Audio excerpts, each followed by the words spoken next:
Bueno, ¿cómo están? Este encuentro fue convocado con la idea de lo próximo, lo cercano, en el contexto de la pandemia, y yo quiero aprovechar eso para hacer un análisis breve, en clave histórica, de algunas cuestiones del manejo de la pandemia en Argentina.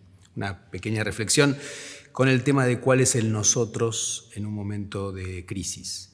Una cosa que la pandemia vino a mostrar es la vigencia de los estados nacionales, porque fueron finalmente los que enfrentaron la cuestión del virus, en parte porque tienen la capacidad institucional para hacerlo y en parte también porque hay todavía consensos que hacen que los estados puedan decir que son responsables de sus poblaciones, incluso de aquellos miembros de sus poblaciones que están en el exterior, y no de otras poblaciones. Entonces, cuando uno mira los medios, lo que comparan es lo que hizo este o aquel Estado nacional ante la pandemia, los muertos y los infectados se cuentan de país en país, y sin embargo, cuando uno mira dentro de los países, encuentra situaciones mucho más complejas, que me parece que ameritan una reflexión. Obviamente hay que hacerla con cautela porque un problema de la pandemia ha sido ese pensamiento urgente que lleva a veces a conclusiones muy apresuradas. Los historiadores tenemos el vicio de dejar que pase un poco de tiempo para poder sacar conclusiones. Por ejemplo, al principio de la pandemia, ya apenas empezaron las cuarentenas, se dijo que la pandemia traía un montón de totalitarismos o que anunciaba el fin del capitalismo. Todo me parece un poco prematuro, pero es cierto que ocurrieron cosas que ameritan reflexiones.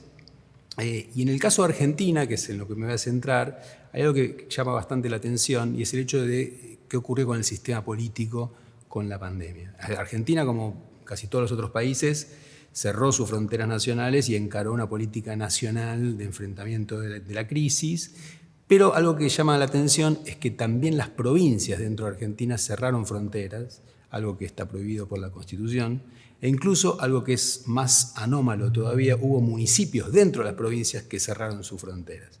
En otros países federales como Estados Unidos o como Brasil también los estados tomaron distintas decisiones frente a la pandemia. En el caso de Argentina también, además del tema de las fronteras, las provincias a veces una provincia tomaba una decisión y la vecina tomaba otra. Y hay analistas que señalan que ese manejo descentralizado de los países federales empeoró su performance frente a lo que ocurre. En mi opinión es prematuro todavía poder comparar lo que ocurrió en países centralistas y en países federales ante la pandemia, además que juegan otros factores que van más allá del sistema político en los resultados finales, pero es interesante hacer una reflexión para el caso argentino sobre un tema que vuelve una y otra vez en la historia del país, que es la cuestión del federalismo. En Argentina hay pocas cosas sobre las cuales la gente se ponga de acuerdo. Creo que uno de los pocos conceptos que gozan de cierta popularidad casi indiscutida es el de federalismo.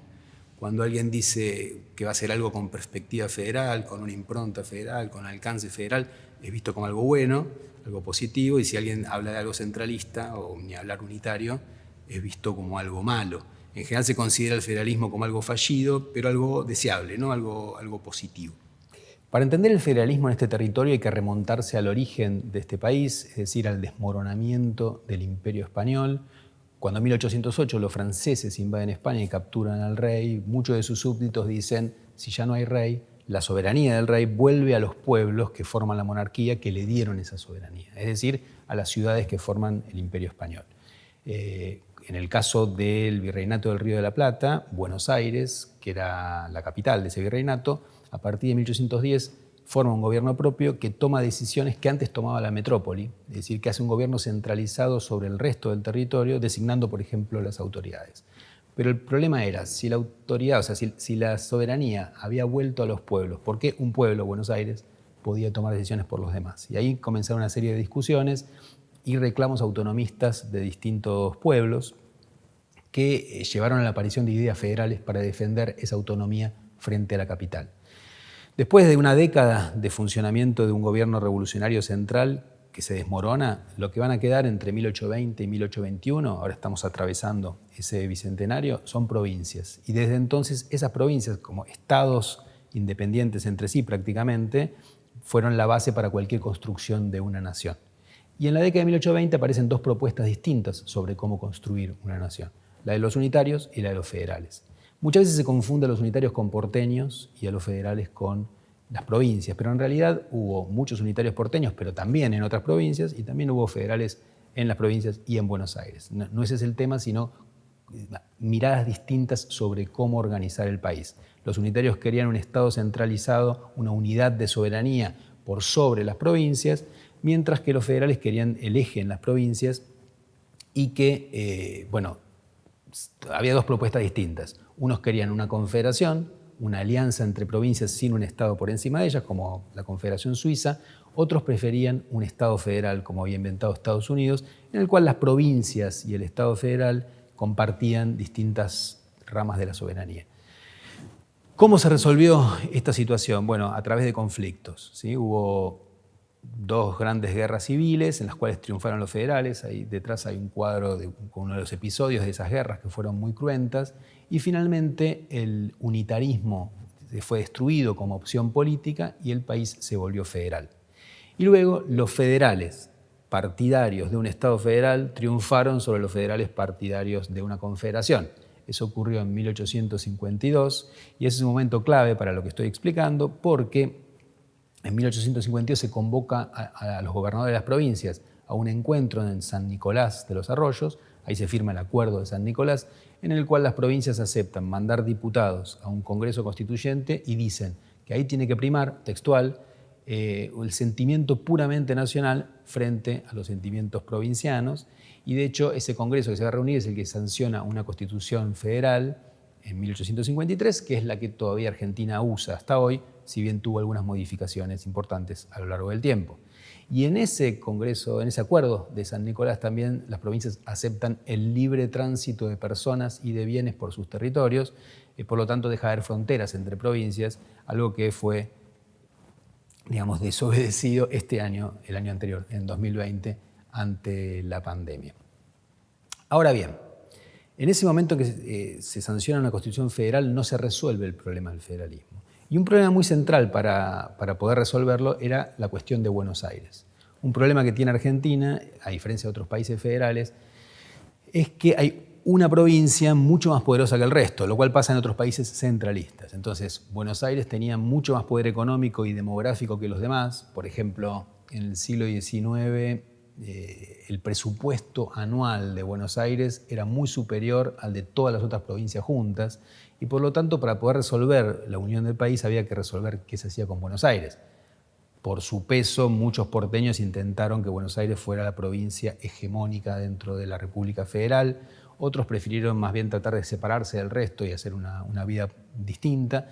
Y aunque es un proceso muy complicado que no voy a contar acá, lo que ocurrió finalmente en el año 1880 es que las provincias le impusieron una solución a Buenos Aires, que fue, digamos, separarla en dos. Separar a la ciudad y hacerla capital federal, dependiente del Poder Ejecutivo, y separar por otro lado a la provincia de Buenos Aires y de ese modo debilitarla políticamente y consolidar el Estado Nacional. Esto funcionó, fue un cambio fundamental en la historia argentina, pero no terminó de resolver tampoco la cuestión del federalismo. ¿Por qué? Por un lado, porque Buenos Aires siguió siendo muy importante a nivel económico e incluso con el tiempo acrecentó ese lugar de centralidad económica y cultural, incluso después con la aparición de, por ejemplo, los medios de comunicación, esto se hizo más fuerte. Hoy en día uno puede estar en Argentina, en cualquier lugar, a 1000 kilómetros de Buenos Aires, prender la televisión en un café, en un bar y ver que hay un accidente de tránsito en una calle céntrica de Buenos Aires y parece realmente chocante, ¿no? Es decir, como una realidad completamente ajena. La centralidad es muy grande.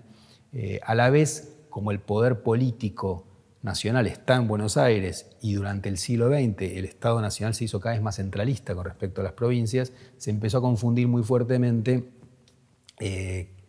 digamos, Estado Nacional y Buenos Aires, ¿no? Que es una confusión permanente. Hay una frase popular que era Dios está en todas partes, pero atiende solo en la capital, que tiene un asidero, ¿no? Histórico claramente.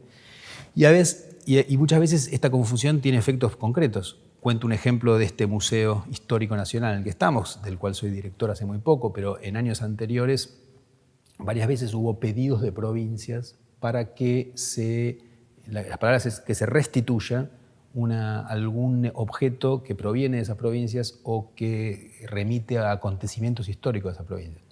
Ahora bien, si el museo le entregara a las provincias, incluyendo la provincia de Buenos Aires o la ciudad de Buenos Aires, que también son distritos, los objetos que tienen que ver con lo que ocurrió ahí, se quedaría sin patrimonio, porque la nación en Argentina son las provincias. Entonces, no es un museo de Buenos Aires, es un museo nacional. y el problema ahí es esta relación entre nación y provincias.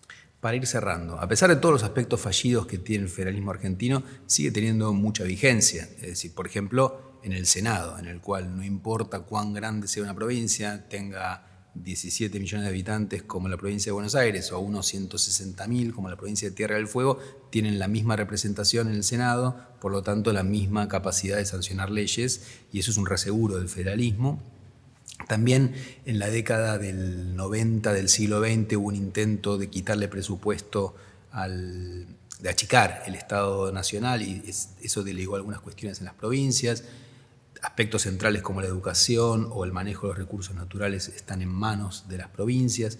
Por lo tanto, el federalismo sigue teniendo, pese a sus aspectos fallidos, una fuerza muy grande en el país. Y quienes lo critican no pueden muchas veces dar cuenta de cómo harían las provincias más pequeñas en caso de que no existiera una organización federal para hacer oír sus intereses.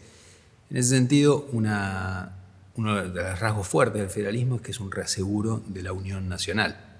Y hablando de la nacional, quiero decir, terminando, que la identidad nacional no fue puesta en cuestión con este manejo de la crisis, pero sí apareció una pregunta, que es, como dije al principio, ¿cuál es el nosotros, el nosotras ante una crisis, ¿no? Es decir, ¿cuál es la comunidad que lidia con ella? ¿Es el municipio? ¿Es la provincia? ¿Es la nación?